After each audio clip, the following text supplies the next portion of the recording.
Capítulos 3 a 6. Essa discrepância entre preços de compra e venda fez a minha mente vagar. Que outras atitudes comuns são inconsistentes com o modelo de escolha racional dos economistas?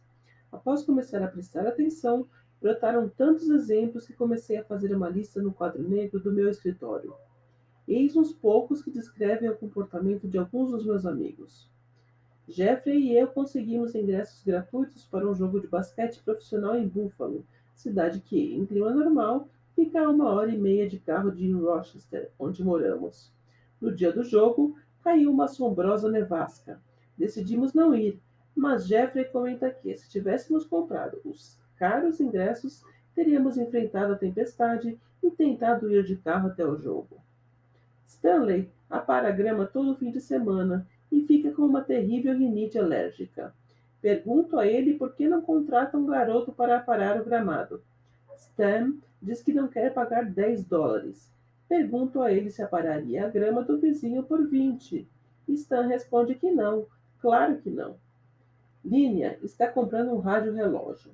Ela encontra um modelo de que gosta a $45, um bom preço de acordo com sua pesquisa. Quando está prestes a fechar a compra, o funcionário da loja menciona que outra filial, a 10 minutos dali, está fazendo uma grande venda de inauguração e o mesmo item está em oferta por $35. Será que ela pega o carro e vai até a outra loja para fazer a compra? Em outra compra, Línia está em busca de um televisor e encontra um com preço bom, a $495. Mais uma vez, o funcionário informa que o mesmo modelo está em oferta em outra loja a 10 minutos de distância, por $485. Mesma pergunta, mas provavelmente uma resposta diferente. A esposa de Lee lhe dá de presente de Natal um suéter de cachemira caro. Ele tinha visto o suéter na loja e concluído que não se sentiria bem em comprá-lo, pois seria uma indulgência grande demais. Mesmo assim, ficou encantado com o presente. Lee e sua esposa juntam todos os seus ganhos financeiros. Nenhum dos dois tem uma fonte à parte. Alguns amigos vêm jantar em casa. Estamos tomando drinks, esperando alguma coisa terminar de assar no forno para podermos sentar e comer. Pego uma enorme tigela de castanhas de caju para irmos beliscando. Comemos metade da tigela em 5 minutos, o que pode acabar estragando nosso apetite. Tiro a tigela e a escondo na cozinha. Todo mundo fica contente. Cada exemplo ilustra um comportamento que é inconsistente com a teoria econômica. Jeffrey está desconsiderando a máxima dos economistas para ignorar custos afundados, ou seja, dinheiro que já foi gasto. O preço que pagamos pelos ingressos não deveria afetar a nossa escolha de ir ou não ao jogo. Stanley está violando a regra de que preços de compra e venda deveriam ser mais ou menos os mesmos. Se Línia gasta 10 minutos para economizar $10 em uma compra pequena, mas não faz o mesmo em uma compra grande, está sendo inconsistente na valoração do tempo. Lee se sente melhor gastando os recursos da família em um suéter caro, se a esposa toma a decisão, ainda que o suéter não tenha saído mais barato. E tirar de vista as castanhas de caju acaba com a opção de comer um pouco mais. Para os Econs, muitas escolhas são sempre preferíveis a poucas. Passei um bocado de tempo olhando para a lista e acrescentando novos itens, mas não sabia o que fazer com ela.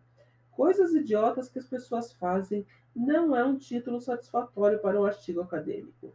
Então dei um tempo.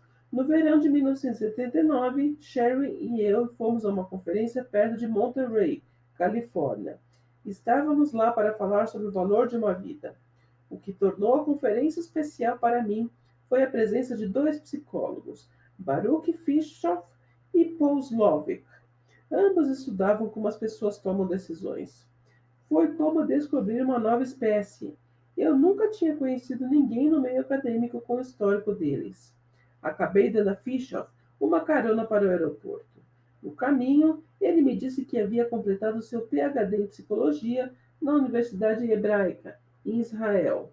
Lá, tinha trabalhado com dois sujeitos cujos nomes eu nunca tinha ouvido, Daniel Kahneman e Amos Tversky. Baruch me contou sobre sua agora famosa tese sobre o viés da retrospectiva. A descoberta é que, após algum acontecimento, as pessoas passam a acreditar que o resultado de tal ocorrência sempre fora previsível, e até mesmo que essa era a conclusão antecipada por todos. Depois de Barack Obama, um senador afro-americano quase desconhecido derrotou a ultra-favorita Hillary Clinton para a indicação presidencial do Partido Democrata, muita gente achou que tinha realizado tal prognóstico. E não tinha. Estavam simplesmente lembrando de forma errônea. Achei o conceito de viés da retrospectiva fascinante e de extrema importância para a área de gestão. Um dos problemas mais difíceis que um CEO enfrenta é convencer gerentes de que devem assumir projetos arriscados se o ganho esperado for suficientemente alto. Por bons motivos, os gerentes temem levar a culpa por um projeto que defenderam se ele der errado, quer a decisão tenha ou não sido boa na época. O viés da retrospectiva exacerba muito o problema, porque o CEO terá a convicção equivocada de que qualquer que tenha sido a causa do fracasso deveria ter sido prevista. E agora, com o benefício da retrospectiva, o CEO acreditará que sempre soube que o projeto estava fadado ao fracasso, o que torna esse viés particularmente pernicioso, porque todos nós reconhecemos esse viés nos outros, mas não em nós mesmos. Baruch sugeriu a leitura de alguns trabalhos de seus orientadores, pois acreditava que seria do meu interesse. No dia seguinte, já de volta ao meu escritório em Rochester, fui até a biblioteca. Por ter frequentado antes somente a seção de economia, aquela era uma parte nova da biblioteca para mim. Comecei pelo artigo síntese publicado na Science, Julgamento na Incerteza, Heurísticas e Vieses. Na época, eu não tinha certeza de que era heurística, mas acabei descobrindo que é uma palavra bonita para aquelas coisas que são feitas só a olho e que acabam se tornando praxe. Enquanto lia, meu coração começou a bater forte, como acontece nos minutos finais de um jogo de basquete difícil. Levei 30 minutos para ler o artigo do começo ao fim, mas a minha vida tinha mudado para sempre. A tese do artigo era simples e elegante. Humanos têm tempo e capacidade cerebral limitados. Como resultado, se baseiam naquilo que é de praxe, heurísticas, para ajudá-los a fazer julgamentos. Um exemplo seria a disponibilidade. Suponha que eu lhe pergunte se Dhruv é um nome comum. Na maioria dos países do mundo não é, mas é um nome muito comum na Índia, um país com muita gente. Assim, em uma escala global, é de fato um nome bastante comum. Em tentativas de adivinhar a frequência de algo, tendemos a avaliar a quantidade de ocorrências desse tipo de que conseguimos nos lembrar. É uma boa praxe, e na comunidade na qual você vive, a facilidade com que você consegue se lembrar de conhecer alguém com um determinado nome pode fornecer uma boa pista quanto à frequência real, mas falha em casos nos quais o número de ocorrências não esteja altamente correlacionado à facilidade de lembrar de exemplos, como no caso de Dhruv. Esta é uma ilustração da grande ideia deste artigo, uma ideia que fez minhas mãos tremerem enquanto eu lia. Usar essas heurísticas faz com que as pessoas cometam erros previsíveis. Daí o título do artigo: Heurística e Vieses. O conceito de viés previsível oferecia um arcabouço para o meu conjunto de ideias até então desordenado. Um precursor de Kahneman e Tversky foi Herbert Simon, um acadêmico erudito que passou a maior parte de sua carreira na Carnegie Mellon University. Simon teve grande reconhecimento em quase todos os campos das ciências sociais, inclusive economia, ciências políticas, inteligência artificial e teoria organizacional. Porém, o mais relevante para este livro são seus escritos sobre aquilo que denominou racionalidade limitada, bem antes de Kahneman e Tversky entrarem em cena. Ao dizer que as pessoas têm racionalidade limitada, Simon indicava a carência da capacidade cognitiva para resolver problemas complexos, o que obviamente é verdade. Contudo, embora tenha recebido um prêmio Nobel em Economia, infelizmente é justo dizer que ele teve pouco impacto na profissão de economista. Acredito que muitos economistas ignoraram Simon porque era muito fácil descartar a racionalidade limitada como um conceito verdadeiro, mas sem importância. Economistas se sentiam à vontade com a ideia de que seus modelos eram imprecisos e que as previsões decorrentes desses modelos continham falhas. Nos modelos estatísticos usados por economistas, lida-se com isso simplesmente introduzindo na equação um termo de erro. Suponha que, para prever a altura que uma criança atingirá na idade adulta, você use a altura de ambos os pais como preditores. Esse modelo fará um serviço decente, já que pais altos tendem a ter filhos altos, mas não será perfeitamente acurado. E é isto que o termo de erro procura captar. Enquanto os erros forem aleatórios, isto é, as previsões do modelo forem altas demais ou baixas demais com igual frequência, está tudo bem. Os erros se anulam mutuamente.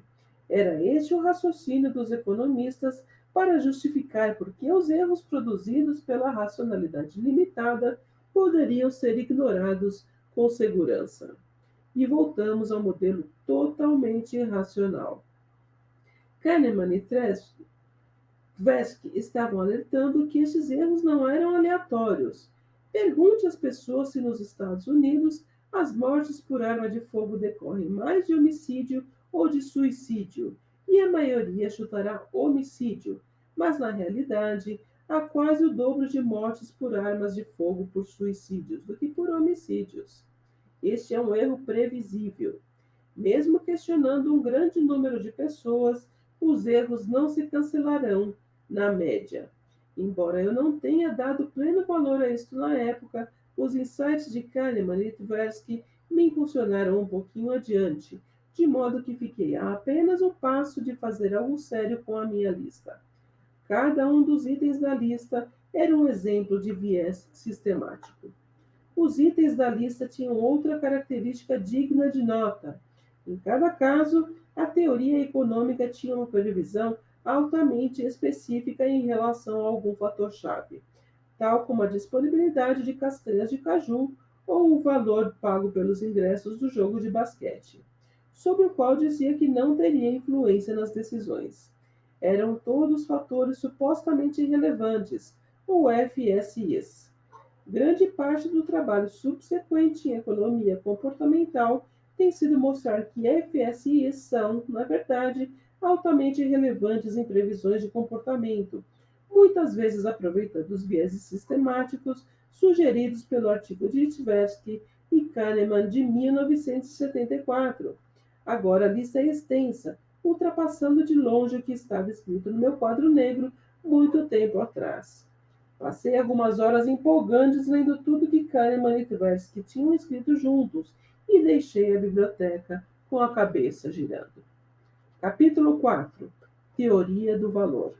Depois do meu dia na biblioteca, liguei para Fischer com o intuito de agradecer. Ele me disse que Kahneman e Tversky estavam trabalhando em um novo projeto sobre tomada de decisões, que certamente seria de meu interesse. Fischer achava que Howard Kuhnreuter, um professor de Wharton, poderia ter uma cópia. Telefonei para Howard e encontrei um tesouro. Ele tinha um esboço e me mandaria. O artigo, na época intitulado Teoria do Valor, chegou repleto de comentários de Howard rabiscados nas margens. Era uma versão inicial do artigo que daria a Danny o prêmio Nobel em 2002. Amos teria dividido o prêmio com ele se ainda estivesse vivo. Após algum tempo, os autores mudaram o título para Teoria da Perspectiva, que hoje também é conhecida como Teoria dos Prospectos. Esse artigo era ainda mais relevante para minha lista do que o trabalho sobre heurística e vieses. Duas coisas me mobilizaram imediatamente: um princípio organizador e um gráfico simples. Dois tipos de teorias. O princípio organizador era a existência de dois tipos diferentes de teorias: normativas e descritivas.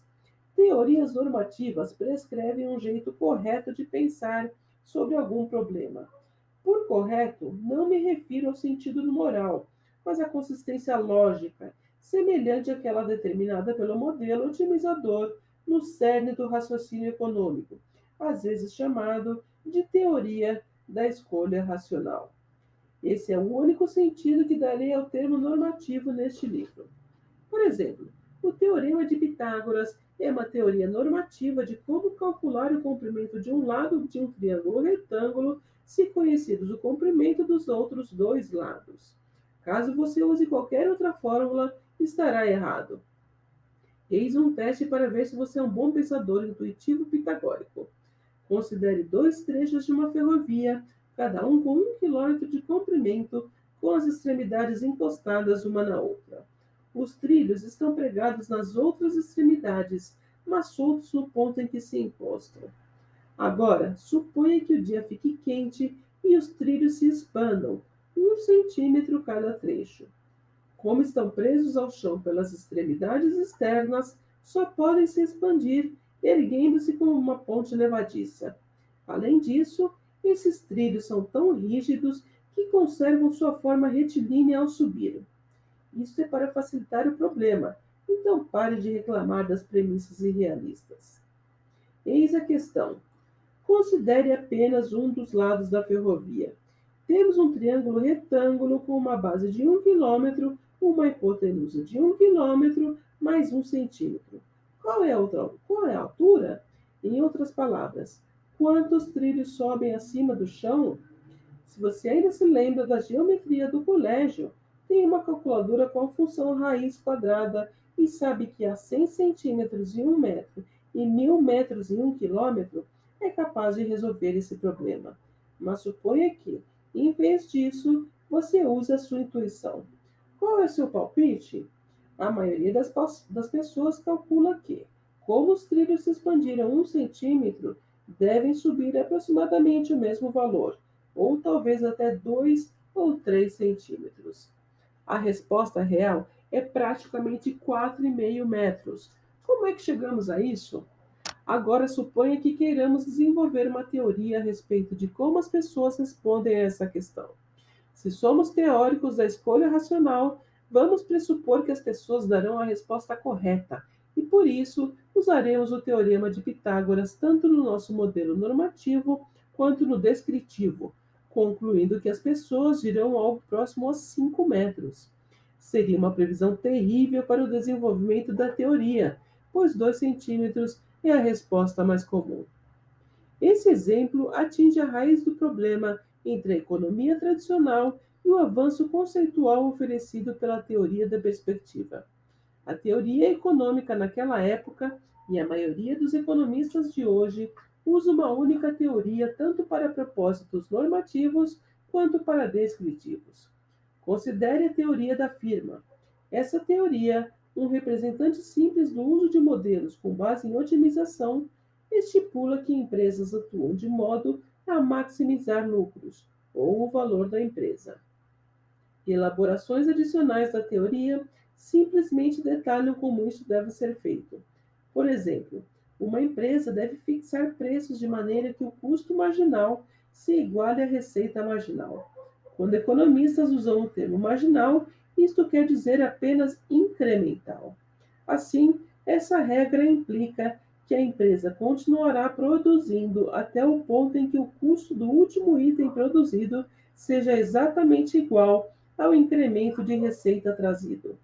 De forma similar, a teoria da formação do capital humano, desbravada por Gary Becker, pressupõe que a escolha de nível educacional e o investimento de tempo e dinheiro para a obtenção de tais capacitações fica a cargo do indivíduo, o qual prevê corretamente quanto dinheiro ganhará e quanto prazer terá em suas futuras carreiras. Há muito poucos alunos de ensino médio superior cujas escolhas são consequência de uma análise cuidadosa desses fatores. Em vez disso, muita gente estuda a disciplina de que mais gosta, sem pensar detalhadamente no estilo de vida que tal decisão acarretará. A teoria da perspectiva buscou romper com a ideia tradicional de que uma teoria única de comportamento humano possa ser tanto normativa quanto descritiva. Especificamente, o artigo abordava a teoria da tomada de decisão em situação de incerteza. A ideia inicial por trás dessa teoria remonta a Daniel Bernoulli, em 1738. Bernoulli foi estudioso de quase tudo, inclusive matemática e física, e seu trabalho nesse campo foi resolver o paradoxo de São Petersburgo, uma uma questão matemática apresentada pelo seu primo Nicholas. Eles eram de uma família de garotos muito precoces. Essencialmente, Bernoulli inventou a ideia da aversão ao risco e o fez postulando que a felicidade de uma pessoa, ou utilidade, como os economistas gostam de chamar, aumenta à medida que fica mais rica, mas em uma taxa decrescente. Este princípio é chamado de sensibilidade decrescente. Conforme a riqueza cresce, o impacto de um dado incremento de riqueza, digamos, US$ 100.000, cai. Para um camponês, um ganho inesperado de US$ 100.000 transformaria sua vida. Para Bill Gates, passaria despercebido. Uma função utilidade com esse formato está considerando a aversão ao risco porque a utilidade dos primeiros US$ 1.000 é maior que a utilidade do segundo US$ 1.000, e assim por diante. Isso implica que se a sua riqueza é de US$ 100.000 e eu lhe ofereço uma escolha entre US$ 1.000 adicionais com certeza ou uma chance de 50% de ganhar US$ 2.000, você optará pela alternativa segura, porque valoriza menos o segundo US$ 1.000 que ganharia do que os primeiros US$ 1.000. Então não está disposto a arriscar aquele primeiro prêmio de US$ 1.000 em uma tentativa de ganhar US$ 2.000. O tratado completo da teoria formal sobre a tomada de decisão em situações de risco, chamada Teoria da Utilidade Esperada, foi publicado em 1944 pelo matemático John von Neumann e o economista Oscar Morgenstern. John von Neumann, um dos maiores matemáticos do século XX, foi contemporâneo de Albert Einstein no Instituto de Estudos Avançados de Princeton e, durante a Segunda Guerra Mundial, decidiu se dedicar a problemas práticos. O resultado foi a obra de mais de 600 páginas, A Teoria dos Jogos e o Comportamento Econômico, na qual o desenvolvimento da teoria da utilidade esperada foi tratado apenas em segundo plano. Von Neumann e Morgenstern começaram a formular essa teoria com anotações de uma série de axiomas de escolha racional. Depois inferiram como se comportaria alguém que quisesse seguir tais axiomas. Os axiomas trazem, em sua maioria, pressupostos incontroversos, tais como transitividade, um termo técnico que diz que, se você prefere A B e B a C, então deve preferir A a C. De forma notável, von Neumann e Morgenstern provaram que, se você quiser satisfazer esses axiomas, e sim, você quer, então deve tomar decisões de acordo com a teoria criada por eles. O argumento é completamente convincente. Se eu tivesse uma decisão importante a tomar, fosse refinanciar minha hipoteca ou investir em um novo negócio, eu visaria tomar a decisão de acordo com a teoria da utilidade esperada, da mesma forma como usaria o teorema de Pitágoras para estimar a altura do nosso triângulo dos trilhos da ferrovia. A utilidade esperada é a maneira certa de tomar decisões. Com a teoria da perspectiva, Kahneman e Tversky se propuseram a oferecer uma alternativa à teoria da utilidade esperada, mas sem a pretensão de ser um manual para alcançar a escolha racional. Em vez disso, tornou-se uma bússola para a previsão das escolhas reais que as pessoas fazem. É uma teoria sobre o comportamento dos humanos. Embora pareça um passo lógico, não é um a que os economistas gostam de aderir. Simon cunhou o termo racionalidade limitada, mas não dissecou muito como pessoas limitadamente racionais diferem de pessoas totalmente racionais. Houve alguns seus predecessores, mas tampouco eles chegaram a receber adesão. Por exemplo, William Baldwin, o proeminente e, em sua maior parte, bastante tradicional economista de Princeton, propôs uma alternativa tradicional Normativa, teoria da firma, que pressupõe maximização do lucro. Ele postulou que as empresas maximizam seu tamanho, que pode ser mensurado, por exemplo, pela receita de vendas, sob a restrição de que certo nível mínimo de lucro deva ser atingido. Acredito que a maximização de vendas é um modelo descritivo que reflete muitas empresas. Na verdade, pode ser inteligente um CEO seguir essa estratégia, já que o pagamento dele parece estar estranhamente relacionado tanto ao tamanho da empresa quanto aos lucros. Mas, se assim for, isso também constituiria uma violação da teoria de que empresas maximizam o seu valor. A primeira coisa que extraí da minha primeira leitura da teoria da perspectiva foi uma declaração de missão: construir modelos econômicos descritivos que retratem acuradamente o comportamento humano. Um gráfico impressionante. A outra ideia-chave para mim foi uma figura retratando a função valor. Esta também era uma grande mudança conceitual no pensamento econômico e o verdadeiro motor da nova teoria. Desde Bernoulli, os modelos econômicos se baseavam na simples premissa de que as pessoas têm utilidade marginal decrescente da riqueza. Este modelo da utilidade da riqueza capta corretamente o básico sobre a psicologia da riqueza. Porém, para criar um modelo descritivo, Kahneman e Tversky perceberam que era necessário mudar nosso foco dos estados de riqueza para mudanças na riqueza. Isto pode soar como uma artimanha sutil, mas a troca do foco para mudanças em oposição a estados é uma jogada radical. Uma imagem da função valor, baseada no conceito deles, é mostrada adiante. Kahneman e Tversky se concentram nas mudanças porque elas são o modo como os humanos experienciam. Suponha que você esteja em um prédio comercial cujo sistema de ventilação em bom funcionamento mantenha o ambiente no estado que consideramos como temperatura ambiente. Agora você sai do escritório para participar de uma reunião em uma sala. Quando você entrar na sala, como reagirá à temperatura? Se for a mesma do seu escritório e do corredor, você nem pensará no assunto.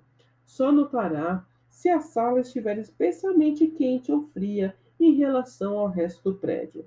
Quando estamos adaptados ao ambiente, tendemos a ignorá-lo. O mesmo vale para assuntos financeiros. Considere Jane, que ganha $80.000 por ano. No fim do ano, ela recebe um inesperado bônus de $5.000. Como ela assimila esse fato? Será que ela calcula o impacto dessa mudança de riqueza em toda a sua vida, que é praticamente imperceptível? Não, mas provavelmente ela pensa: uau, $5.000 a mais! As pessoas pensam na vida em termos de mudança, não de estados de riqueza. Podem ser mudanças no status quo ou mudanças em relação ao que era esperado. Seja qual for a forma que assumam, são mudanças que nos tornam felizes ou tristes. Essa era uma grande ideia. A figura no artigo capturou tanto a minha imaginação que desenhei uma versão dela no quadro negro bem ao lado da lista. Captada nessa curva em forma de S, há uma quantidade enorme de sabedoria acerca da natureza humana. O quadrante superior direito, para ganhos, tem o mesmo formato que a função usual de utilidade da riqueza, capturando a ideia de sensibilidade decrescente. Mas note que a função do domínio das perdas também captura essa sensibilidade. A diferença entre perder $10 ou perder $20 provoca uma sensação muito maior do que a diferença entre perder $1.300 ou $1.310.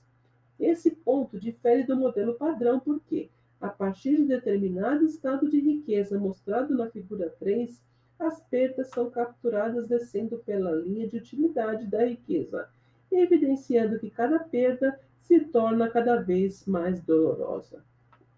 Se você se preocupa cada vez menos com aumentos da riqueza, infere-se então que se preocupa mais e mais com diminuições da riqueza. O fato de vivenciarmos uma diminuição de sensibilidade em alterações de status quo captura outro traço humano básico, um dos primeiros achados em psicologia, conhecido como Lei de Weber-Fechner. A lei de Weber-Fechner sustenta que a diferença infinitamente perceptível em qualquer variável é proporcional à magnitude dessa variável. Não noto se ganha 1 quilo, mas a diferença entre 2 ou 3 quilos é óbvia, se o caso se refere à compra de verduras frescas. Os psicólogos se referem à diferença apenas perceptível como JND, Just Noticeable Difference, na expressão em inglês. Se quiser impressionar um acadêmico da psicologia, adicione esse termo aos seus gracejos em um coquetel. E eu peguei o sistema de som mais caro no carro novo que acabei de comprar, porque o aumento de preço não era uma JND. Você pode testar a sua compreensão do conceito por trás da lei de Weber-Fechner com o seguinte exemplo extraído do duradouro programa de rádio da NPR chamado Car Talk. O programa consistia em dois irmãos, Tom e Ray Magliosi, ambos graduados do MIT, atendendo telefonemas dos ouvintes com perguntas sobre carros. Por incrível que pareça, era muito engraçado, especialmente para os dois. Eles riam sem parar das próprias piadas. Em um episódio, um ouvinte levou a seguinte questão: os meus dois faróis dianteiros apagaram ao mesmo tempo. Levei o carro para a concessionária, mas o mecânico disse que eu só precisava de 2 lâmpadas novas. Como pode ser? Não é coincidência demais que ambas as lâmpadas tenham queimado ao mesmo tempo? Tom respondeu a pergunta num piscar de olhos. Ah, a famosa lei de Weber-Fechner. Acontece que Tom tinha um doutorado em psicologia e marketing sob a orientação de Max Bazerman, um proeminente acadêmico no campo de pesquisa sobre julgamento e tomada de decisão. Então, como a pergunta do ouvinte se relaciona com a lei de Webb-Fechner e como esse insight ajudou Tom a resolver o problema? A resposta é que as 2 lâmpadas não queimaram ao mesmo tempo. É fácil dirigir só com uma lâmpada queimada sem sequer perceber, especialmente se você está em uma cidade bem iluminada. Passar de 2 lâmpadas acesas para uma nem sempre é uma diferença perceptível, mas passar de uma para nenhuma decididamente é perceptível. Esse fenômeno explica o comportamento dos exemplos na lista. Estar mais disposto a viajar 10 minutos para economizar $10 em um rádio-relógio de $45 do que em uma televisão de $495. Para esta última compra, a economia não seria uma JND. O fato de existir sensibilidade decrescente tanto a ganhos quanto a perdas tem outra implicação. As pessoas terão aversão ao risco na procura por ganhos, mas buscarão o risco para perdas, conforme é ilustrado pelo experimento relatado abaixo, que foi administrado a 2 grupos diferentes. Note que o enunciado inicial nas duas questões difere de uma maneira que torna os dois problemas idênticos se os sujeitos estiverem tomando decisões baseadas em estados de riqueza, como se considerava tradicionalmente.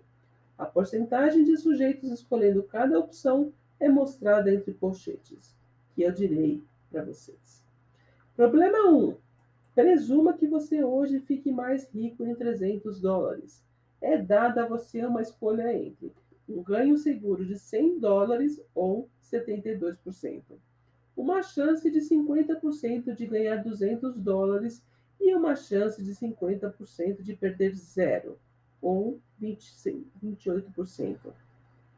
Problema 2. Presuma que você hoje fique mais rico em $500.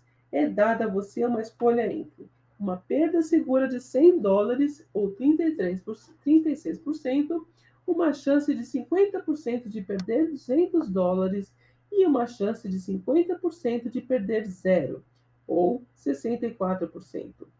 A razão de as pessoas terem a tendência a buscar riscos para perdas é a mesma lógica que se aplica a elas serem avessas ao risco para ganhos. No caso do problema 2, a dor de perder mais $100 é menor do que a de perder $100 na primeira vez. Então, os sujeitos estão prontos a assumir o risco de perder mais para ter a chance de não perder nada. E são especialmente propensos a eliminar totalmente a perda por causa da terceira característica captada na figura 3, aversão à perda. Examine a origem da função valor nesta figura, onde ambas as curvas começam. Note que a função perda é mais inclinada do que a função de ganho. Ela decresce mais depressa do que sobe a função de ganho. Grosseiramente falando, as perdas doem cerca de 2 vezes mais do que os ganhos fazem você se sentir bem. Essa característica da função valor me deixou perplexo. Ali naquela figura estava o efeito posse. Se eu tirar a garrafa de vinho do professor Rosette, ele sentirá como uma perda equivalente a 2 vezes o ganho que sentiria se comprasse a garrafa. É por isso que ele nunca compraria uma garrafa pelo mesmo preço de mercado daquela que tem na adega. O fato de uma perda doer mais do que o prazer de um ganho equivalente é chamado de aversão à perda. Esta se tornou a ferramenta individual mais poderosa no arsenal do economista comportamental. Então, experienciamos a vida em termos de mudanças. Temos uma redução de sensibilidade tanto a ganhos quanto a perdas. E perdas machucam mais do que o prazer dado por ganhos de tamanho equivalente. É muita sabedoria em uma única imagem.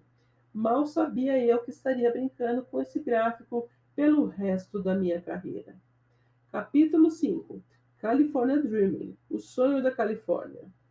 Sheryl Rosen estava planejando passar o verão de 1977 em Stanford e me convidou para acompanhá-lo ao oeste com o intuito de fazer algum trabalho sobre o valor de uma vida. Em algum momento daquela primavera, fiquei sabendo que Kahneman e Tversky planejavam passar o ano acadêmico em Stanford. Depois de toda a inspiração que o trabalho deles me proporcionou, não podia suportar a ideia de deixar a cidade logo antes da chegada deles em setembro. Durante a primavera, peguei um avião para a Califórnia, com a intenção de procurar moradia para o verão e, ao mesmo tempo, dar um jeito de ficar em Stanford durante o período letivo de outono. Eu tinha esperança de poder passar algum tempo com os desconhecidos que tinham virado meus novos ídolos. Eu havia mandado a Tversky um rascunho inicial do meu primeiro artigo comportamental, que na época ganhou o título Escolha do Consumidor, uma teoria de comportamento dos economistas, com a sugestão implícita de que somente economistas se comportam como econs. Ele enviara uma breve, mas amigável resposta, dizendo que estávamos traçando caminhos teóricos similares, mas foi só. Em tempos anteriores ao e-mail, era muito mais difícil iniciar uma conversa a longa distância.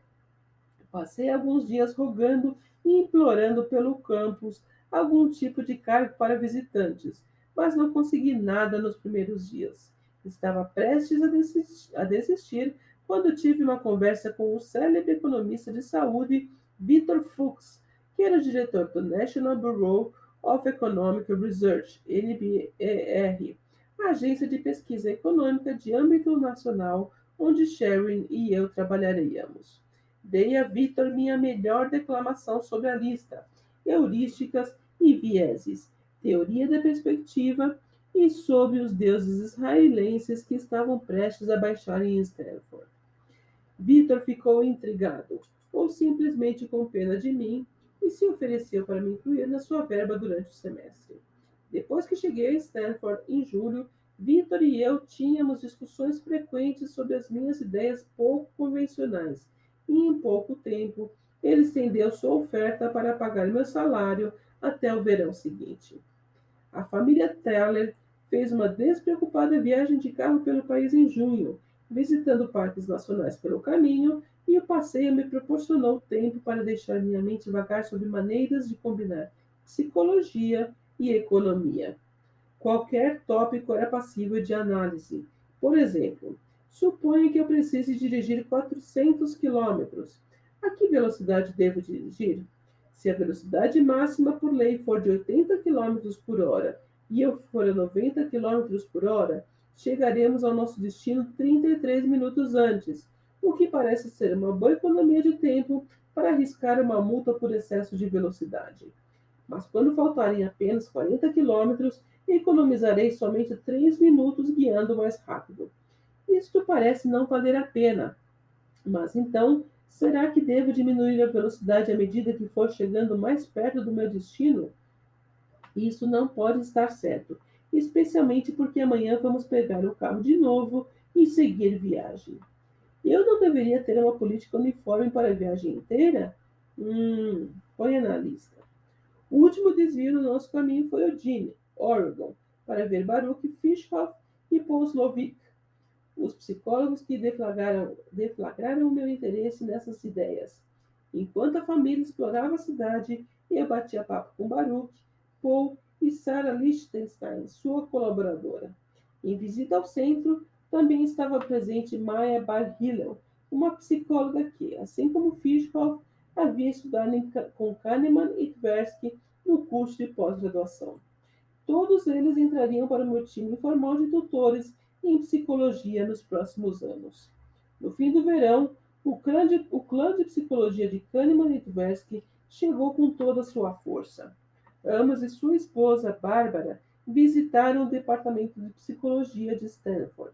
Danny e sua futura esposa, a eminente psicóloga Anne Treisman, visitaria o Center for Advanced Study in the Behavioral Science, um centro de estudos avançados em ciências comportamentais localizado no alto do morro junto ao NBER.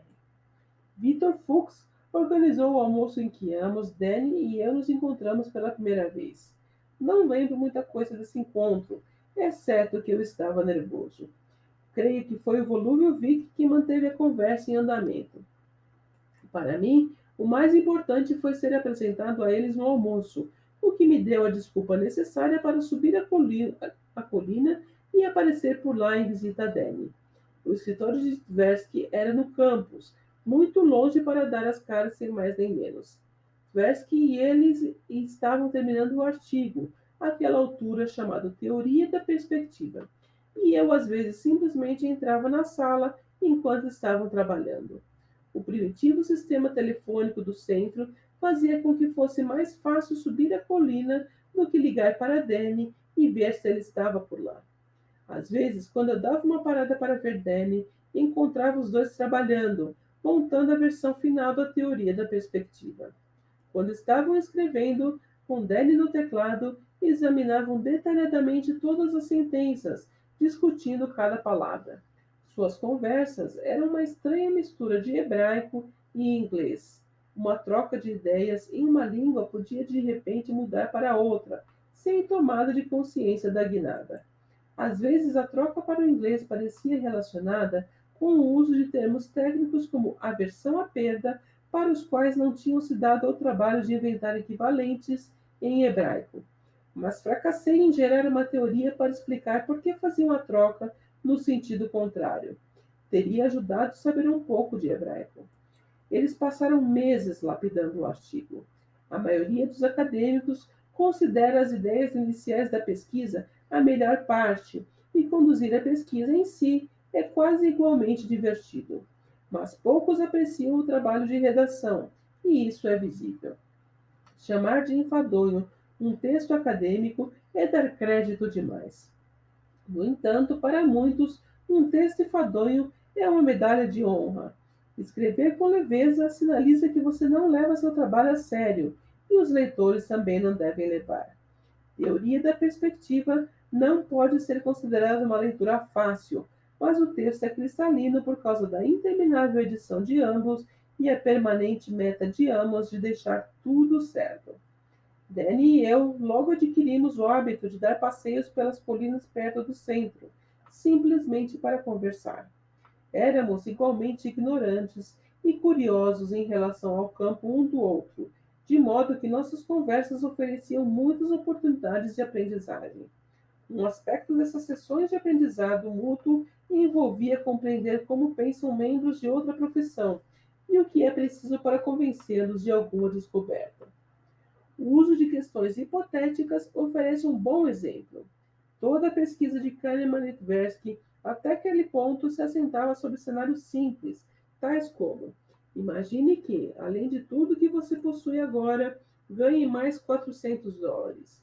Considere então a escolha entre uma perda certa de $200 ou uma aposta na qual você tem uma chance de 50% de perder US$ 400 e uma chance de 50% de não perder nada. A maioria nessa situação opta por apostar. Como Kahneman deliciosamente explica no seu livro Rápido e Devagar, Duas Formas de Pensar, eles faziam esses experimentos mentais em si mesmos e, se concordassem com a resposta, supunham provisoriamente que outros responderiam da mesma maneira. Então faziam a verificação perguntando a sujeitos, em geral estudantes. Economistas não dão muita importância a respostas de perguntas hipotéticas, a perguntas de pesquisas em geral, aliás. Eles dizem que se preocupam mais com o que as pessoas fazem em oposição ao que elas dizem que fariam. Kahneman e Tversky estavam cientes dessas objeções, sem dúvida levantadas pelos economistas céticos que encontraram, mas tinham poucas escolhas. Uma predição-chave da teoria da perspectiva é que a reação das pessoas a perdas é diferente da reação a ganhos, mas é quase impossível obter permissão para organizar experimentos nos quais os sujeitos poderiam efetivamente perder quantias substanciais de dinheiro. Mesmo que as pessoas estivessem dispostas a participar, os comitês das universidades que analisam experimentos usando sujeitos humanos poderiam não aprová-los. Na versão publicada da Teoria da Perspectiva, Amos e Denney incluíram a seguinte defesa de seus métodos. Como padrão, o método de escolhas hipotéticas emerge como o procedimento mais simples pelo qual um grande número de questões teóricas pode ser investigado. O uso do método se baseia na premissa de que as pessoas frequentemente sabem como se comportariam em situações reais de escolha, e na premissa adicional de que os sujeitos não têm razão especial para disfarçar suas verdadeiras preferências. Em linhas gerais, eles estavam dizendo que, se seus sujeitos tivessem uma precisão razoável ao pressupor as escolhas que efetivamente fariam em tais casos hipotéticos, e se suas escolhas indicadas fossem inconsistentes com a teoria da utilidade esperada, então isso ao menos criaria uma suspeita acerca da eficácia da teoria como guia do comportamento humano. Essa defesa aparentemente satisfez o editor do periódico científico, mas permaneceu um bicho-papão entre os economistas durante anos. A teoria da perspectiva gradualmente ganhou aceitação porque provou ser útil em explicar o comportamento em uma variedade de contextos de alto risco, onde era possível observar escolhas reais, desde investidores individuais até concorrentes em game shows. Mas não creio que qualquer economista fosse capaz de aparecer com essa teoria, mesmo se tivessem sido agraciados com os insights de Kahneman e Tversky em psicologia.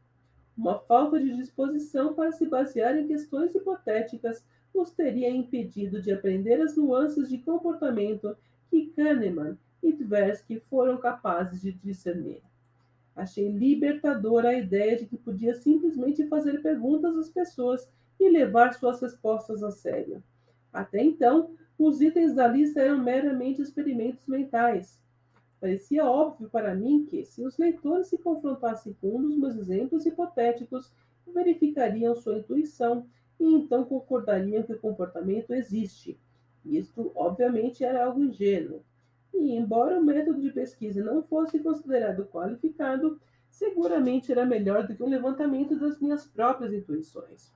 Alguns anos depois, recebi dos próprios mestres uma bela lição de como fazer isso. Eles pegaram na lista meus exemplos da compra do rádio-relógio e da televisão e o transformaram em uma compra de um paletó e uma calculadora. E então perguntaram às pessoas o que fariam. Aqui está, com as duas opções diferentes de preço indicadas pelo uso de parênteses ou colchetes, que eu lerei para você. Imagine que você esteja prestes a adquirir um paletó por US$ 125, US$ 15, e uma calculadora por US$ 15, US$ 125, em uma mesma loja. O vendedor informa que na outra filial da loja, localizada a 20 minutos de carro, o paletó continua com o mesmo preço, US$ 125 e US$ 115. Mas a calculadora que você deseja comprar está em oferta por $10 e $120. Você faria a viagem até a outra loja? Seguramente, sujeitos reais disseram que estariam mais dispostos a pegar o carro e ir até a outra filial para economizar $5 no item mais barato, conforme eu havia conjecturado. E agora havia dados para sustentar minha opinião. Logo comecei também a usar esse método, mas com parcimônia. Mas Danny e eu nos baseamos quase exclusivamente nas respostas a perguntas hipotéticas 7 anos depois, em um projeto sobre percepções de justiça discutidas no capítulo 14. Quando não estava perambulando pelas colinas com Danny, ficava enfurnado no NBER sem nada para fazer a não ser pensar. Victor Fuchs assumiu o papel da mãe judia que nos enche de culpa, perguntando-me periodicamente a respeito do meu progresso. Estava diante de um paradoxo. Eu tinha o que julgava ser uma grande ideia, mas a pesquisa progride mediante uma série de pequenos passos. E eu não sabia quais pequenos passos fariam avançar a minha grande ideia. Grandes ideias são uma coisa boa, mas eu precisava publicar artigos para permanecer empregado. Em retrospecto, eu tinha o que o escritor de ciências Steven Johnson chama de intuição lenta. Uma intuição lenta não é uma daquelas ideias iluminadas que acometem de repente, quando tudo fica claro. Em vez disso, é mais uma impressão vaga do que existe alguma coisa interessante acontecendo e uma intuição de que poderia haver algo importante não muito longe, à espreita. O problema com a intuição lenta é que não é possível saber se ela vai conduzir a um beco sem saída. Tinha a sensação de ter chegado ao litoral de um mundo novo, sem mapa e sem saber por onde começar a procura, e nem se encontraria algo de valor. Kahneman e Tversky conduziam experimentos, então era natural pensar que eu deveria seguir o exemplo. Entrei em contato com os dois fundadores do então nascente campo da economia experimental, Charlie Plot e Vernon Smith, à época na Universidade do Arizona. Economistas tradicionalmente têm usado dados históricos para testar hipóteses. Smith e Plot eram praticantes e partidários da possibilidade de testar proposições sobre economia no laboratório. Primeiro fiz uma viagem até Tucson para visitar Smith. A agenda de pesquisa de Smith era diferente, pelo menos na época, daquela que eu estava imaginando para mim. Quando Danny e ele dividiram o Prêmio Nobel de Economia muitos anos depois, eu disse a um repórter que a diferença entre suas respectivas agendas de pesquisa, que lhe valeram o prêmio, era que Smith estava tentando mostrar quanto a teoria econômica funcionava bem e Kahneman estava fazendo exatamente o contrário.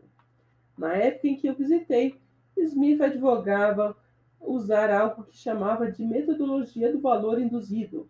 Em vez de negociar bens, reais ou apostas, mercados eram criados com base em fichas, nos quais cada ficha tinha um valor diferenciado de acordo com o sujeito do experimento. Determinada ficha minha podia valer $8, enquanto para você valeria $4, pois essas eram as quantias que receberíamos do pesquisador caso terminássemos com tal ficha no fim do experimento. Usando esse método, Smith foi capaz de testar alguns princípios econômicos, tais como análise de oferta e demanda. Porém, eu tinha algumas preocupações em relação a essa metodologia. Quando você vai a uma loja e decide sobre a compra de uma jaqueta de $49, ninguém está lhe dizendo quanto você está disposto a pagar por ela. Você precisa decidir sozinho, e essa quantia pode depender de uma variedade de questões, tais como o preço que o produto tem no varejo, quanto você já gastou em roupas ao longo daquele mês e se por acaso você acabou de receber sua restituição do imposto de renda. Muitos anos depois, finalmente dei um jeito de testar a minha preocupação em relação a esse método, substituindo fichas por canecas de café, como veremos no capítulo 16. Combinei então uma viagem em família à Disney, com uma peregrinação a Caltech para encontrar Charlie Plot, que também estava desbravando esse campo, e poderia facilmente ter dividido o prêmio Nobel com Smith. Talvez por causa do contexto da Caltech, Plot gostava de descrever o que estava fazendo por meio de uma analogia com o uso de túnel de vento para testes de veículos.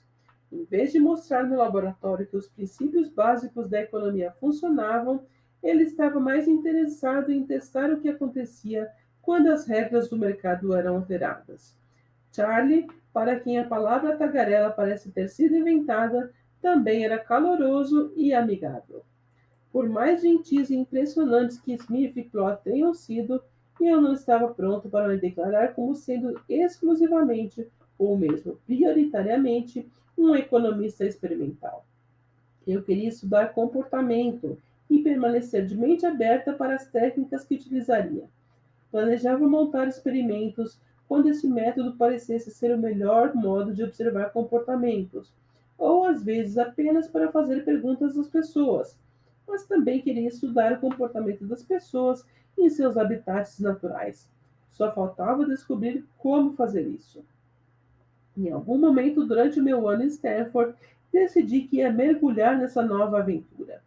A Universidade de Rochester não era um local ideal, dadas as feições intelectuais do corpo docente, que estavam profundamente casadas com a metodologia econômica tradicional.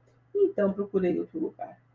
Quando você é entrevistado para um cargo acadêmico, apresenta um artigo em um workshop para o corpo docente, e essa apresentação, junto com os artigos que já escreveu, determina se você vai conseguir um emprego. O meu artigo, Valor de uma Vida, com Rosen, já era bastante conhecido, e eu poderia ter tomado o caminho mais seguro e apresentado algum trabalho adicional sobre esse tema. Mas eu queria um ambiente que tolerasse um pouco de heresia, e então apresentei um artigo sobre economia de autocontrole, castanhas de caju e tudo mais. Qualquer lugar que me contratasse depois de ouvir a palestra sobre o artigo tinha a probabilidade de ser pelo menos moderadamente aberto ao que viria a seguir.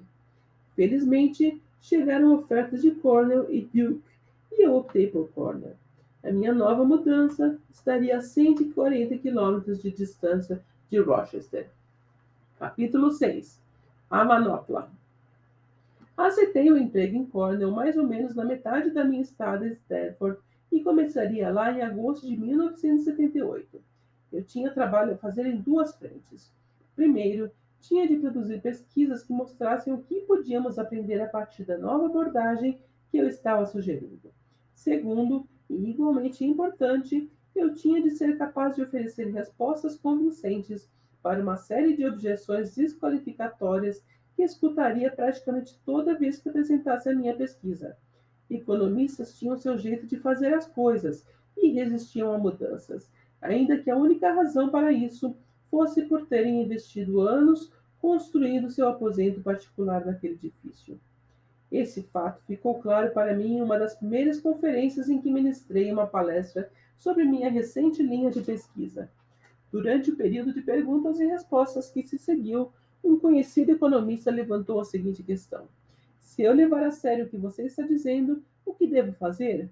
Minha habilidade está em saber como resolver problemas de otimização. Seu ponto era que, se eu estivesse certo e os modelos de otimização fossem uma descrição pobre do comportamento real, a sua caixa de ferramentas estaria obsoleta. A reação dele foi inusitadamente cândida. A atitude mais comum para aqueles que chegavam a se envolver era apontar o que eu estava fazendo de errado e os fatores óbvios que eu havia ignorado. Em pouco tempo, eu tinha uma nova lista. Motivos pelos quais economistas podiam, com segurança, ignorar comportamentos como aqueles da lista. Entre amigos, eu chamava essa série de perguntas de a manopla, já que tinha a sensação de estar sendo estrangulado por uma manopla medieval toda vez que dava uma palestra sobre o meu trabalho. Aqui estão algumas das mais importantes, junto com as respostas preliminares que elaborei na época.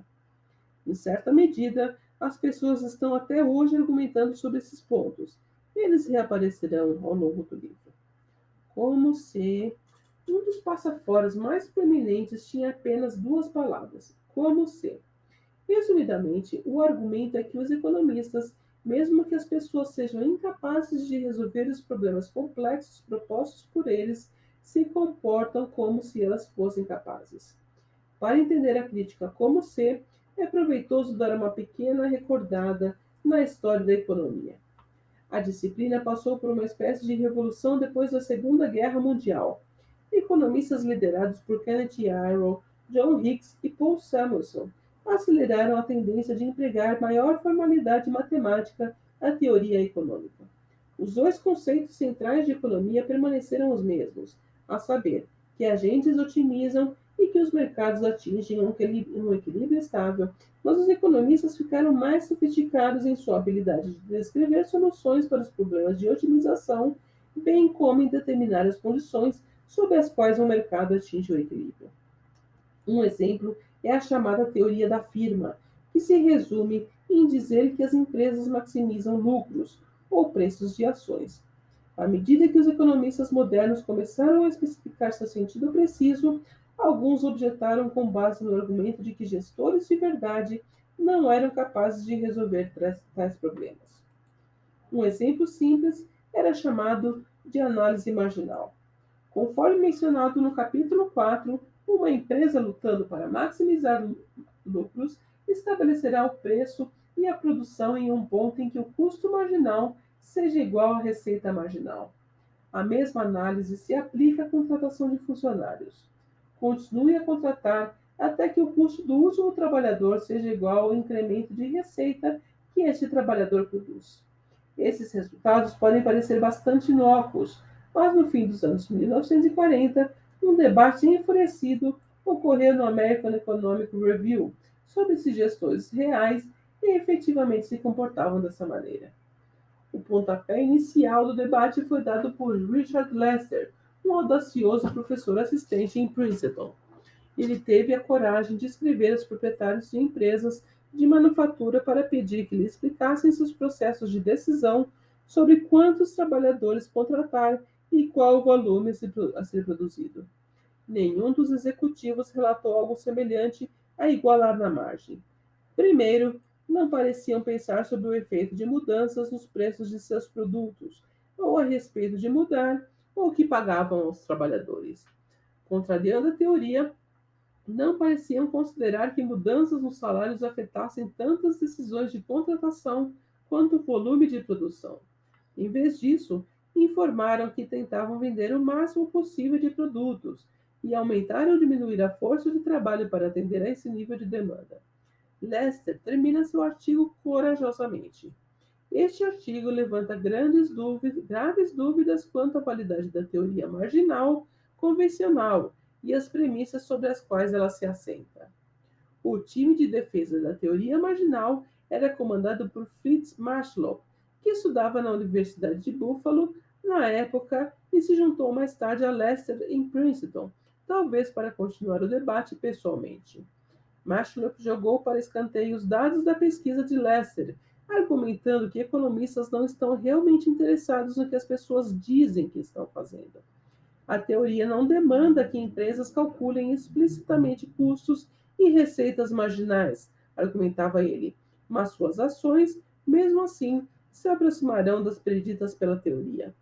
E apresentava a analogia de um motorista decidindo quando ultrapassar um caminhão em uma estrada de mão dupla. Mesmo sem fazer nenhum cálculo, o motorista consegue fazer a ultrapassagem. Um executivo, seu argumento prosseguia, toma decisões praticamente da mesma maneira. Ele simplesmente confiava no seu instinto, na sua percepção da situação, e simplesmente sabia, de modo vago e aproximado, se valia a pena ou não contratar mais pessoas. Mashlock tinha fortes críticas aos dados de Lester, mas não apresentava nenhum dado próprio. Foi no contexto desse debate que Milton Friedman, um jovem economista a caminho da fama, entrou em campo. No influente ensaio chamado A Metodologia da Economia Positiva, The Methodology of Positive Economics, no original, Friedman argumentava que era bobagem avaliar a teoria com base no realismo de suas premissas. O que importava era a acurácia das previsões da teoria. No seu título, ele emprega a palavra positiva da maneira como eu uso descritiva neste livro, ou seja, como contraste à normativa. Para ilustrar seu ponto, ele troca o motorista de Mashlock por um excelente jogador de sinuca. e observa que seriam geradas predições excelentes seguindo as hipóteses de que um jogador de sinuca realiza jogadas como se soubesse as complicadas fórmulas matemáticas que fornecem a direção ideal de percurso, como se conseguisse estimar a olho nu os ângulos, etc. Assim, descreveria a localização das bolas, faria cálculos imediatos e então faria a bola percorrer a trajetória indicada pelas fórmulas. A nossa confiança nessas hipóteses não se baseia na crença de que jogadores de sinuca, mesmo experientes, possam executar, ou de fato executem, o processo descrito. Ela deriva mais da crença de que a maioria, a menos que, de um modo ou de outro, sejam capazes de alcançar o mesmo resultado, não seriam excelentes jogadores de sinuca. Friedman era um debatedor brilhante e seu argumento com certeza parecia convincente. Para muitos economistas da época, isso resolvia a questão. A American Economic Review deixou de publicar qualquer rodada posterior do debate que estivesse preparando, e os economistas retornaram a seus modelos, livres da preocupação de suas premissas serem ou não realistas. Uma boa teoria, ao que tudo parecia, não podia ser derrotada usando dados de pesquisa, mesmo que os defensores da teoria não apresentassem dados próprios. E esta continuava sendo a situação do jogo cerca de 30 anos depois, quando comecei a ter minhas ideias desviantes. Mesmo hoje, burburinhos de como ser pipocam em seminários de economia para desconsiderar resultados que não apoiem as predições teóricas de referências. Felizmente, Kahneman e Tversky haviam apresentado uma resposta para a questão como ser. Tanto seu trabalho com heurísticas e vieses, quanto o trabalho com a teoria da perspectiva mostravam claramente que as pessoas não agiam como se estivessem escolhendo de acordo com o modelo econômico racional. Quando os sujeitos em um dos experimentos de Kahneman e Tversky escolhiam uma alternativa dominada por outra, isto é, escolhiam uma alternativa mesmo que a outra fosse melhor sobre todos os aspectos, não há como dizer que estavam agindo como se estivessem fazendo um julgamento correto. E também não havia como declarar racionais os hábitos de comprar vinhos do professor Russell. Em homenagem a Friedman, a quem eu genuinamente admirava, dei ao meu primeiro artigo de economia comportamental o título Rumo a uma teoria positiva de escolha do consumidor. A última sessão continha uma resposta detalhada à inevitável pergunta como ser. E também comecei com o exemplo da sinuca. Meu ponto principal era que a economia deve ser supostamente uma teoria para todos, não só de especialistas. Um jogador profissional de sinuca talvez jogue como se conhecesse toda a geometria e a física relevantes, mas o típico jogador de bar geralmente mira a bola mais próxima da caçapa e dá a atacada, muitas vezes errando.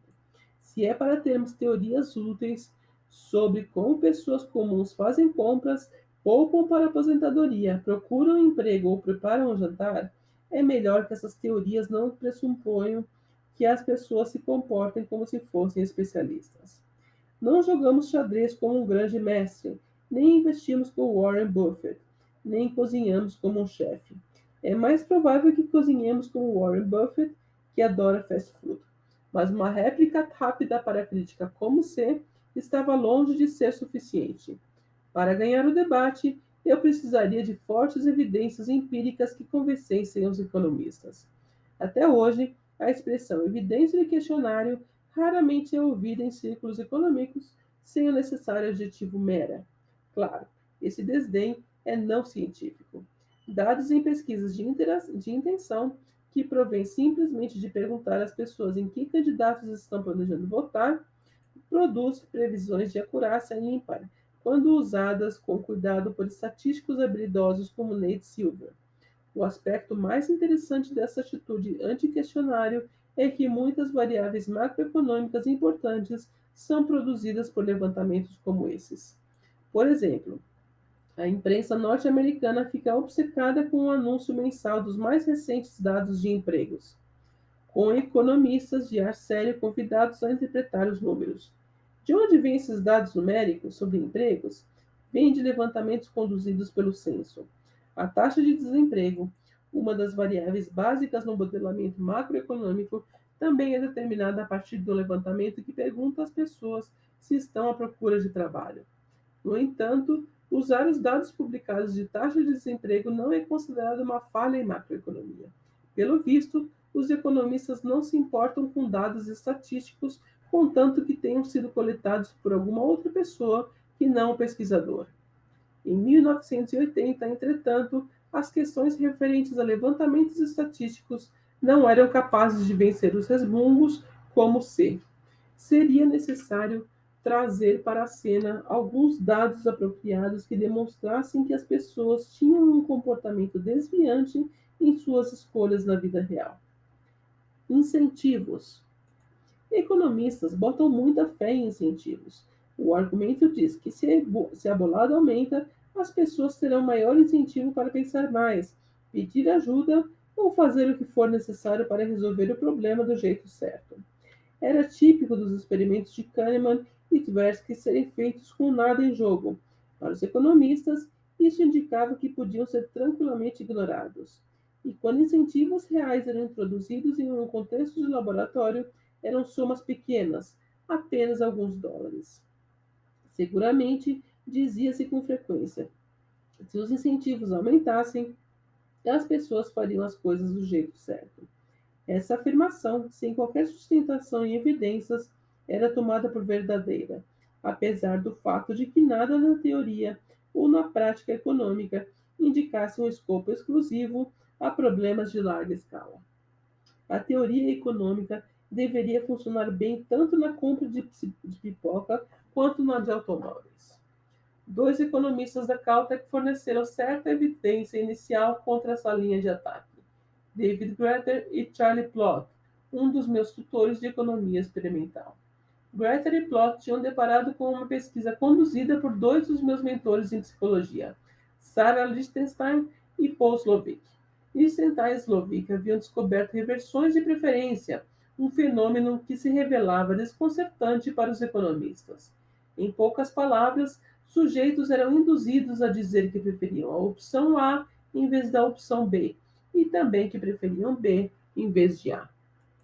Esse achado comprometia um dos fundamentos teóricos essenciais de qualquer teoria econômica formal, o qual postulava que as pessoas têm preferências bem definidas, ou seja, que nós sabemos com coerência do que gostamos. Economistas não se importam se você gosta mais de um colchão firme do que de um macio, ou vice-versa, mas não podem tolerar que você diga que gosta mais de um colchão firme do que de um macio e de um macio mais do que de um firme. Isso não pode. Os livros teóricos de economia parariam na primeira página se essa premissa de preferências bem ordenadas tivesse de ser abandonada, porque sem preferências estáveis não há nada para ser otimizado. Liechtenstein e Slovic incitaram reversões de preferência quando presentearam os sujeitos com um par de jogos de aposta. Um relativamente seguro, algo como 97% de chance de ganhar 10 dólares, e outro mais arriscado, algo como 37% de chance de ganhar 30 dólares. Chamaram o jogo quase certo de aposta P, significando alta probabilidade, e o jogo mais arriscado de aposta cifrão, já que oferecia uma chance de ganhar mais dinheiro. Primeiramente, perguntaram às pessoas que jogo preferiam. A maioria optou por P, uma vez que lhes agradava uma chance quase certa de ganhar. Para esses sujeitos, isso significava que preferiam P a cifrão. Então perguntaram a esses sujeitos que preferiam P: suponha que você seja dono de uma aposta P. Qual é o preço mais baixo que você pediria para estar disposto a vendê-la? E também lhe fizeram a mesma pergunta em relação à aposta cifrão. Estranhamente, a maioria desses sujeitos exigia mais para desistir de cifrão do que para desistir de P, indicando que gostavam mais da aposta cifrão. Mas isso significa que preferiam a aposta P à aposta cifrão, e a aposta cifrão à aposta P. Blasfêmia! Greter e Plot queriam saber o que estava provocando esses resultados estranhos, e sua hipótese mais importante era dos incentivos. Se as apostas fossem reais, conjecturaram eles, esse absurdo deixaria de existir. Então usaram dinheiro de verdade, dos experimentos, e para sua grande surpresa, a frequência e a seriedade das reversões de preferência na realidade aumentaram. Aumentar o valor da aposta só intensificou os resultados. Isso não pôs fim à objeção dos incentivos, mas pelo menos era possível citar a existência de um artigo que questionava a alegação de que dinheiro resolveria todos os problemas que os economistas tinham como pesquisa comportamental. Como veremos, esse tem sido um tema bem recorrente no debate sobre a validade da evidência experimental. Aprendizagem. O estilo de experimentos que Kahneman e Tversky conduziam era muitas vezes criticado como um jogo de rodada única. No mundo real, argumentavam os economistas, as pessoas têm oportunidade de aprender. A ideia é bastante razoável. Não começamos a vida como bons motoristas, mas a maioria de nós aprende a dirigir sem contratempos frequentes. O fato de um psicólogo inteligente poder conceber uma pergunta capaz de levar as pessoas no laboratório a cometer um erro não implica necessariamente que o mesmo erro seria cometido no mundo real. Laboratórios são considerados como mundos irreais. Lá fora, as pessoas têm muito tempo para exercícios de tomada de decisão, de modo que não vão cometer os erros que vemos no laboratório. O problema com a história da aprendizagem é que ela pressupõe que vivemos em um mundo como o de Bill Murray no filme O Feitiço do Tempo. Toda vez que o personagem de Bill Murray acorda, revive o mesmo dia, de novo e de novo. Ele só descobre o que estava acontecendo porque foi capaz de aprender, modificando uma coisa de cada vez para ver o que aconteceria. Felizmente, a vida real não é tão controlada assim, mas como resultado, a aprendizagem pode ser difícil. Psicólogos nos dizem que, para aprender por meio da experiência, são necessários dois ingredientes: prática frequente e feedback imediato. Quando essas condições estão presentes, tal como ocorre quando aprendemos a andar de bicicleta ou dirigir um carro, nós aprendemos, possivelmente com alguns contratempos ao longo do caminho. Mas muitos dos problemas da vida não oferecem essa oportunidade, o que levanta a um ponto interessante. Os argumentos de aprendizagem e incentivos são, em certa medida, contraditórios. Isso me ocorreu pela primeira vez durante um debate público que tive com Kim Beamore, especialista britânico em teoria dos jogos. Em uma conferência organizada para estudantes de pós-graduação, Beamore e eu ministrávamos uma palestra por dia cada um. E eu apresentava novas descobertas de economia comportamental, e embora o trabalho de Beamore não estivesse relacionado com o meu, ele aproveitava a oportunidade no começo de cada uma de suas palestras para responder a uma que eu dera na véspera. Depois da minha primeira palestra, Beamore forneceu uma versão da crítica do valor baixo. Ele disse que, se estivesse dirigindo um supermercado, gostaria de consultar minha pesquisa, porque, para compras baratas, as coisas que eu estudava podiam possivelmente ter importância. Mas se estivesse dirigindo uma concessionária de automóveis, minha pesquisa seria de pouca relevância. Com valores mais altos, as pessoas faziam a coisa certa. No dia seguinte, apresentei o que agora chamo de Continuum de Beamore, em homenagem a ele. Escrevi da esquerda para a direita, no quadro negro, uma lista de produtos que variavam com base na frequência da compra. Do lado esquerdo, comecei com o almoço na cafeteria, diário. Depois leite e pão, 2 vezes por semana. E assim por diante, até chegar a roupas, carros e casas, escolhas de carreira e cônjuges. Não mais do que 2 ou 3 para a maioria de nós. Note a tendência. Fazemos coisas pequenas com frequência suficiente para aprender o jeito certo, mas quando se trata de escolher uma casa, uma hipoteca ou um emprego, não conseguimos muita prática ou oportunidades para aprender. E quando se trata de poupar para a aposentadoria, nós só o fazemos exatamente uma vez, salvo em outras encarnações. Beamore, na verdade, começou pelo lado errado. Como a aprendizagem exige prática, temos mais probabilidade de fazer a coisa certa com pequenos valores do que com grandes valores. Isso significa que os críticos precisam decidir qual dos argumentos querem aplicar. Se a aprendizagem é crucial, então, à medida que os valores aumentam, a qualidade da tomada de decisão provavelmente irá cair. Mercados. O gesto da mão invisível. O contra-argumento mais importante da manopla envolve mercados. Eu me lembro bem da primeira vez que este argumento foi apresentado a Amos. Foi durante o jantar em uma conferência organizada por Michael Jensen, expoente intelectual da Escola de Negócios de Rochester, onde eu estava lecionando. Naquela época, Jensen acreditava firmemente tanto em modelos de escolha racional quanto na eficiência dos mercados financeiros. Desde então, mudou sua visão de muitas maneiras.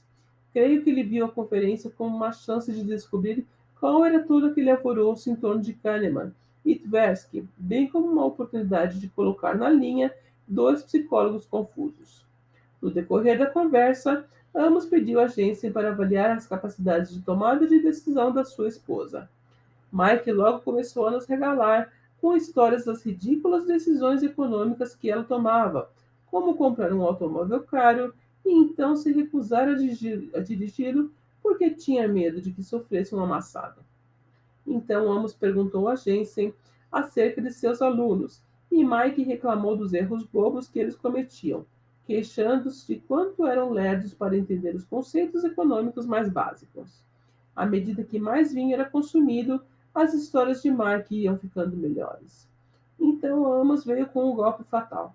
Mike, disse ele, você parece acreditar que quase todos os seus conhecidos são incapazes de tomar corretamente até mesmo as decisões econômicas mais simples, mas aí considera que todos os agentes nos seus modelos são gênios.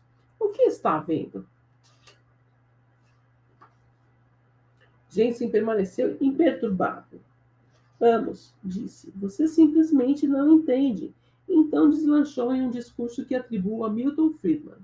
Não fui capaz de encontrar tal argumento nos escritos de Friedman, mas naquela época em Rochester as pessoas o atribuíam ao tio Milt, como era carinhosamente chamado. O discurso é mais ou menos assim. Suponha que houvesse pessoas fazendo coisas bobas, como sujeitos dos seus experimentos, e que essas pessoas tivessem de interagir em mercados competitivos. Então, chamo esse argumento de gesto da mão invisível, porque, pela minha experiência, ninguém jamais terminou essa sentença com ambas as mãos permanecendo quietas, e acredito que esteja de alguma forma relacionado com a mão invisível de Adam Smith, cujo funcionamento é ao mesmo tempo superestimado e misterioso. O vago argumento é que os mercados, de alguma maneira, corrigem os comportamentos desviantes das pessoas. Gesticular é uma obrigação, porque não existe maneira lógica de se chegar a uma conclusão de que os mercados transformam as pessoas em agentes racionais. Suponha que você preste atenção a custos afundados e acabe com uma bela sobremesa depois de um grande jantar só porque pagou por ela. O que acontecerá com você? Se você comete esse erro com frequência, pode ser que esteja meio gordinho, mas fora isso, tudo bem. E se você sofre de aversão a perdas, será que isso é fatal? Não. Suponha que você resolva começar um novo negócio porque está com excesso de confiança e avalia suas chances de sucesso em 90%, quando na verdade a maioria dos novos negócios fracassa. Bem, ou você terá sorte e será bem-sucedido, apesar da sua decisão tola, ou viverá metido em problemas, mal ganhando para sobreviver. Ou talvez resolva desistir, fechar o negócio e ir fazer outra coisa. Por mais cruel que o mercado possa ser, ele não torna você racional. E, exceto em raras circunstâncias, deixar de agir de acordo com o modelo do agente racional não é algo fatal. Às vezes, o gesto da mão invisível se combina com argumentos dos incentivos para sugerir que as pessoas saem e contratam especialistas para ajudá-las quando os valores são altos e as escolhas são difíceis. O problema com esse argumento é que pode ser difícil achar um verdadeiro especialista que não recaia em um conflito de interesses. É ilógico pensar que alguém que não seja sofisticado o suficiente para escolher um bom plano de poupança para sua aposentadoria será sofisticado bastante para buscar um consultor financeiro, corretor hipotecário ou corretor imobiliário. Muita gente fez dinheiro vendendo poções mágicas e esquemas de Ponzi, mas poucos ficaram ricos vendendo o seguinte conselho: não compre essa coisa. Uma versão diferente do argumento é que as forças de concorrência levam inexoravelmente as empresas a serem maximizadoras, mesmo que sejam administradas por humanos, inclusive alguns que não se destacaram como estudantes. É claro que há algum mérito nesse argumento, mas acredito que seja vastamente superestimado. Na minha vida, não consigo me lembrar de nenhuma vez em que especialistas consideraram a General Motors uma empresa bem administrada. Mas a GM seguiu aos tropeços durante décadas, com um gerenciamento ruim. Na maior parte desse período, também foi a maior fabricante de carros do mundo.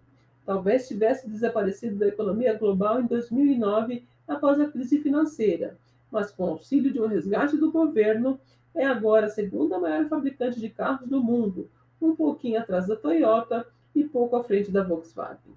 As forças da concorrência aparentemente agem de forma vagarosa. Para ser justo com Jensen, há uma versão mais coerente dessa ideia. Em vez de argumentar que os mercados forçam as pessoas a ser racionais, pode-se dizer que os preços de mercado ainda serão racionais, mesmo que muitos indivíduos sejam, sem sombra de dúvida, humanos. Tal linha de pensamento com certeza é plausível, talvez até convincente. Porém, está errada. Mas como e por que está errada é uma longa história que abordaremos na sessão 6. Para que o campo da economia comportamental tivesse êxito, precisávamos de respostas para essas questões. Em alguns redutos, ainda precisamos, mas agora, em vez de exemplos rápidos e com uma única linha de raciocínio, é possível citar estudos de pessoas reais interagindo em mercados de grandes valores, até mesmo mercados financeiros, onde seria de se esperar que o gesto da mão invisível tivesse toda a probabilidade de ser válido. Foi com a manopla em mente que cheguei a Cornell, em Ítaca, estado de Nova York, no outono de 1978. Ítaca é uma pequena cidade rural com longos invernos cheios de neve e sem muita coisa para fazer. Era um bom lugar para trabalhar. Enquanto estive na Califórnia, consegui terminar 2 artigos. Um apresentava a lista e o outro se chamava Uma Teoria Econômica de Autocontrole. Escrever os artigos foi a parte mais fácil. Conseguir que fossem publicados foi outra história. O primeiro deles, mencionado anteriormente, Rumo à Teoria Positiva de Escolha do Consumidor, foi rejeitado por 6 ou 7 das publicações científicas mais importantes. Fiz questão de esquecer a contagem certa. Em retrospecto, não fico surpreso. O artigo tinha uma profusão de ideias, mas pouca evidência sólida para apoiá-las. Cada rejeição era acompanhada de um conjunto de comentários mordazes dos pareceristas, que eu tentava incorporar na versão seguinte. Ainda assim, parecia que eu não estava fazendo progresso. Em algum momento, eu precisava ter esse artigo publicado, mesmo que o único motivo fosse poder seguir adiante. Felizmente, 2 economistas de mente aberta estavam começando uma revista nova chamada Journal of Economic Behavior and Organization. Tive o palpite de que eles deveriam estar ansiosos para receber propostas. Então mandei o artigo e eles o publicaram na edição de estreia. Foi a minha primeira publicação em economia comportamental, embora tivesse sido em uma revista da qual ninguém nunca ouvira falar. Se fosse para permanecer na área acadêmica e obter estabilidade em uma universidade focada em pesquisa como Cornell, teria que começar a publicar regularmente em revistas científicas de primeira linha. Eu voltara da Califórnia com 2 ideias na minha lista de tópicos a explorar. A primeira era compreender a psicologia de gastar, poupar e outros comportamentos financeiros domésticos, o que ficaria conhecido como contabilidade mental. A segunda ideia era o autocontrole, e mais genericamente, a escolha entre agora e mais tarde. As próximas 2 sessões do livro abordam esses